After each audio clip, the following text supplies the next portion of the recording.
Hey, what's up, guys? So I fucked up the first take of this video, and then my legs went numb because I was kneeling on the ground.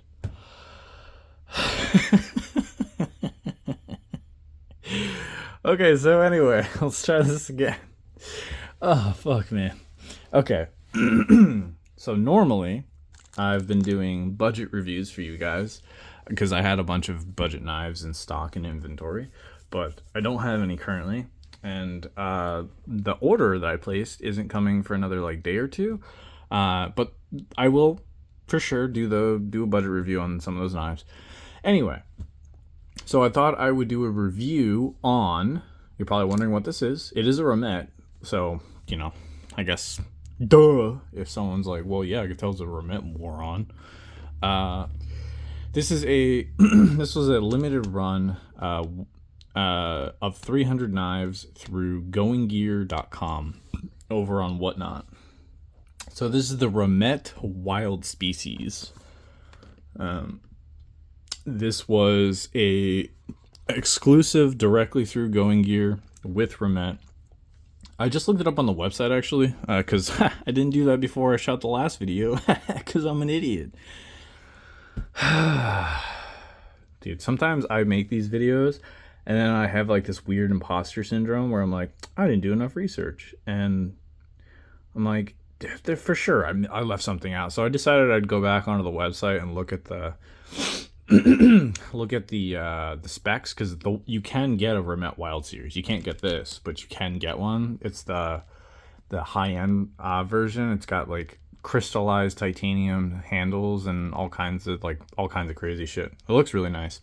It's like retails like $212 on their site. Anyway, but I'm like, the thumb studs and the disc pivot look really nice. Surely those aren't titanium for the price I paid for this. Nope, these are titanium. Titanium and titanium. So I'm like, huh. So anyway. Fuck me, dude. So yeah, this is the Remette Wild Series, exclusive through almost said what GoingGear. Jesus Christ. Exclusive through GoingGear on Whatnot. You guys should go check out their show if you don't already. This is gonna bother the shit out of me. Hold on. There's some like schmutz on the blade. There we go. So this is the Wild Species. The exclusive part of this knife was I believe these are micarta scales. I'm like 99% sure. These crazy like psychedelic micarta scales that are orange and white, like very creamsicle. If your creamsicle, I guess, had dirt in it that turned black, because there's black in there. But anyway, 14C28M blade steel. It's got this gorgeous. It's gorgeous. It's got this gorgeous like frosted satin finish on the blade belly and the swedge, which I think is probably one of my favorite parts about this knife, besides the like creamsicle psychedelic scales.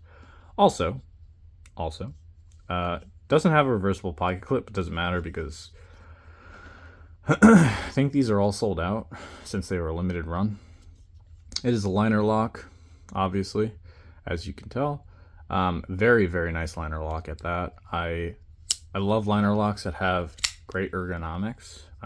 What I mean by that is, for example, now that I'm making my own knife currently, or making a couple of my own knives from scratch, I really appreciate the small attention to detail for ergonomics, like the fact that there's a like concave cutout for you to be able to get the meat of your thumb in to press the liner in to unlock the blade.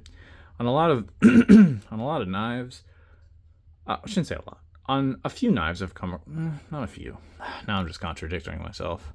So now this is a video of me just arguing with myself instead of reviewing the knife. I'm just gonna spiral.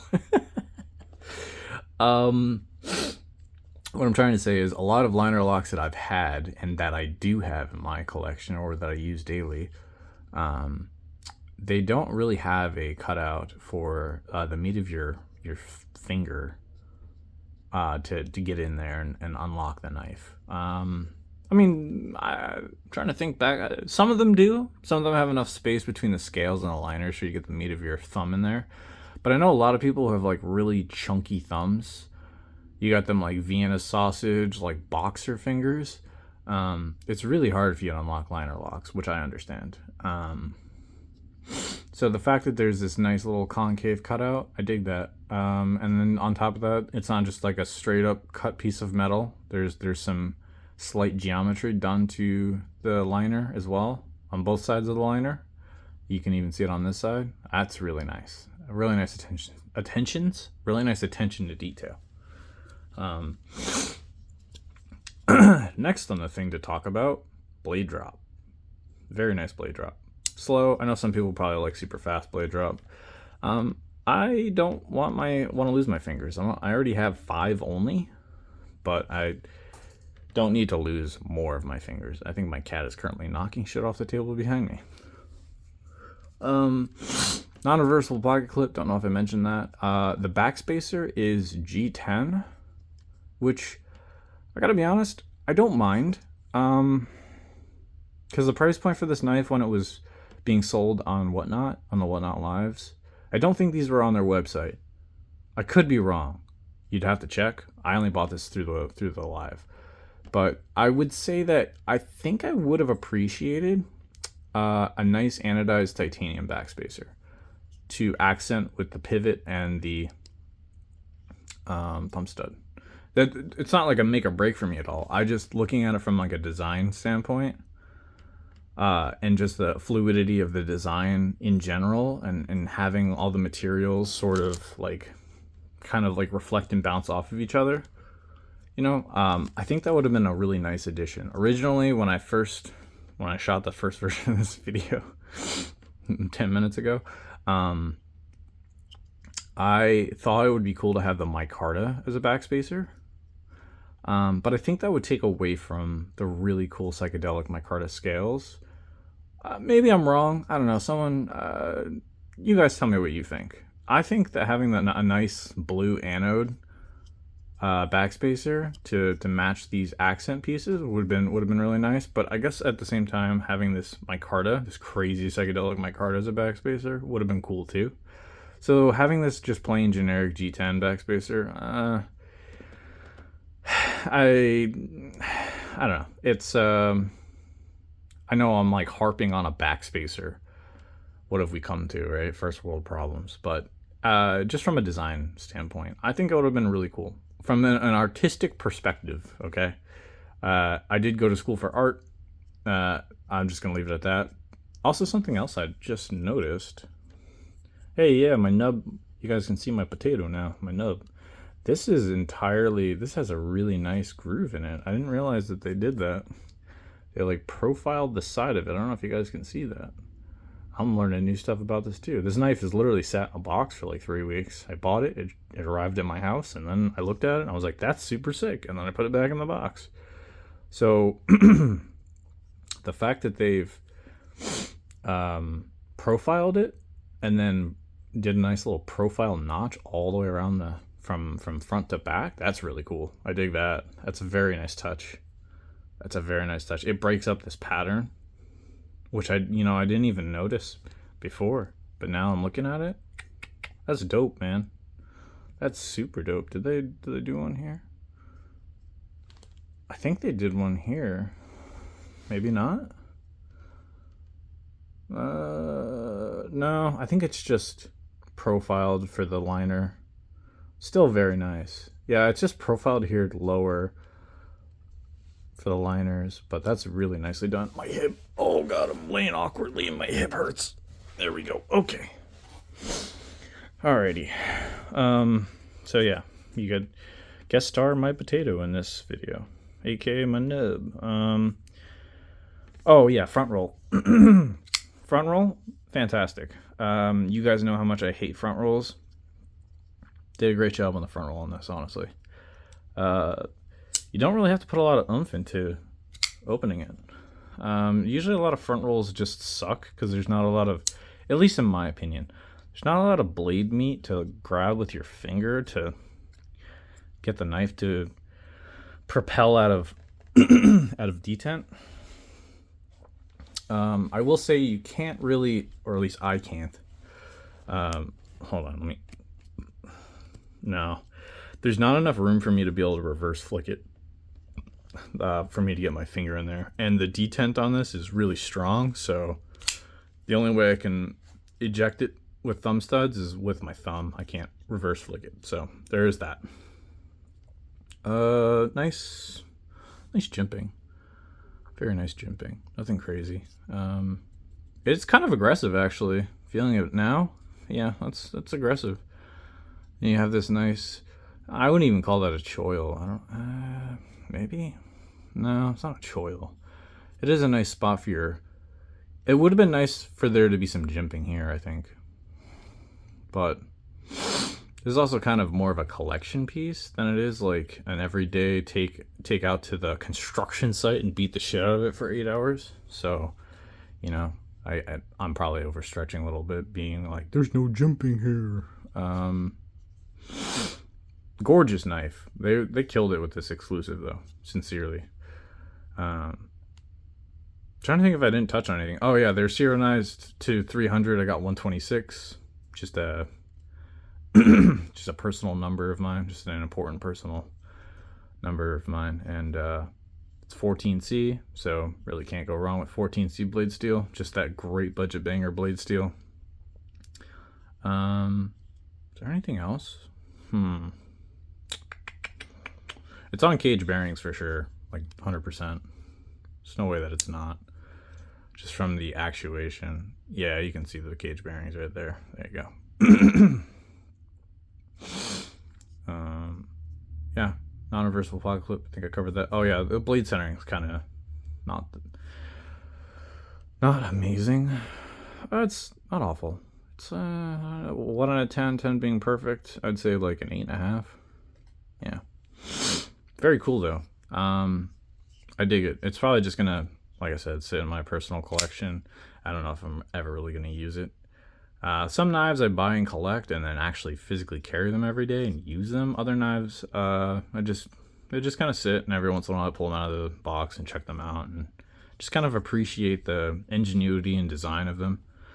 I mean, when I wasn't collecting knives, when I didn't get into like this, you know, knife thing and doing this YouTube stuff and whatever, I collected comics, Funko Pops, watches, jewelry. Like, I mean, let's see, do I still collect any of that? I still sometimes collect comics, depending. But like, I don't know, I like collecting things.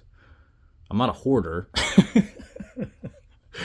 But yeah, but I will say this, there is a positive upside to it, right? So I collect knives, and then if I need to learn something about a knife, I can just take the knife that I collect and then take it apart, learn from it, and then put it back together, since I'm working on making my own knives. So I will say there is that nice aspect. But if you can find one of these on the secondary market, I would recommend it. They are very neat. The value, when I was buying these on Whatnot, or when I bought this on Whatnot, they were going for like $55 to $70, which isn't bad considering, you know, the materials you're getting, and they're a limited run. So now that they're gone, I'm pretty sure they're gone. They're all sold out. So yeah. And considering it's a limited run knife, I probably won't use it. It'll probably just sit in the box, but I still appreciate it from, you know, artistic, creative perspective. And as far as me becoming my own knife maker as well, it just gives me something else to look at and appreciate and see the ingenuity and designing and general engineering that goes into doing this stuff. So yeah. If you can get your hands on one, 100% pull it, do it. Remette does amazing stuff. Remette makes fit and finish for Remette knives are amazing.